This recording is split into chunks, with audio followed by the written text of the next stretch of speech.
আমি একটা কবিতা কয়া যাই, আমার কবিতা হইল, আমার কবিতা ওই দেখা যায় তাল গাছ হবে না, আমার কবিতা হবে ওই দেখা যায় কবরস্থান, ওই আমাদের ঘর, ওইখানেতে থাকতে হবে সারা জীবন ভর।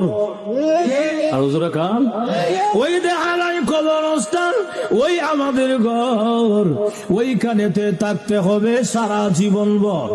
ও কবর তুই চাস কি? টাকা পয়সা নেসনি, সুদ ঘুষ কাসনি বলে না, টাকা পয়সা নেই না, সুদ ঘুষ খাই না, মুমিন বান্দা পাই না। একজন যদি পাই এমনি জান্নাতের বাগান হয়ে যায়। এজন্য আল্লাহর রাসূল হাদিস শরীফে বলেন, আল কবর রাউযাতুম মিন রিয়াজিল জান্নাহ আও হুফরাতুম মিন হুফারিল নার। কবরটা কারোর জন্য জাহান্নামের গাড়া হবে, আবার কারোর জন্য জান্নাতের বাগান হবে। আল্লাহর রাসূল বলেন, ঈমান আমল যদি খারাপ হয়, বেনামাজি হয়, তাহলে কবরের মধ্যে বিষাক্ত সাপ দেওয়া হবে ৯৯টা, এক এক ধরনের শাস্তি আরম্ভ হয়ে যাবে। আল্লাহ যদি প্রকান্তর ঈমান আমল ভালো হয়, ৫ ওয়াক্তের নামাজি হয়, এই লোকটাকে কবরের মধ্যে রাখতে দেরি হবে।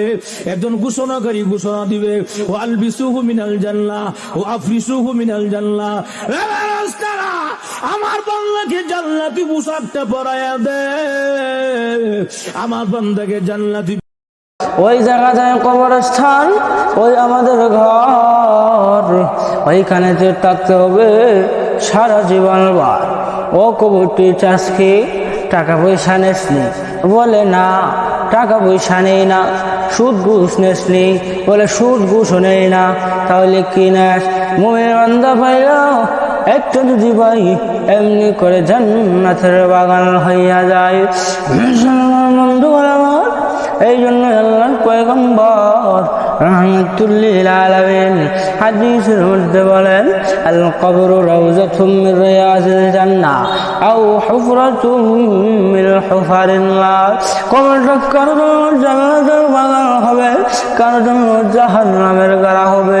ও মুমিন মুসলমান, একটু মনোযোগের সাথে শোনো, আমি মৌলবীও মরতে হবে, আপনি শ্রোতাও মরতে হবে, কথা কোন ঠিক না? কবরে যাওয়ার আগে কবরের সামানগুলো একটু তৈয়ার করে যান।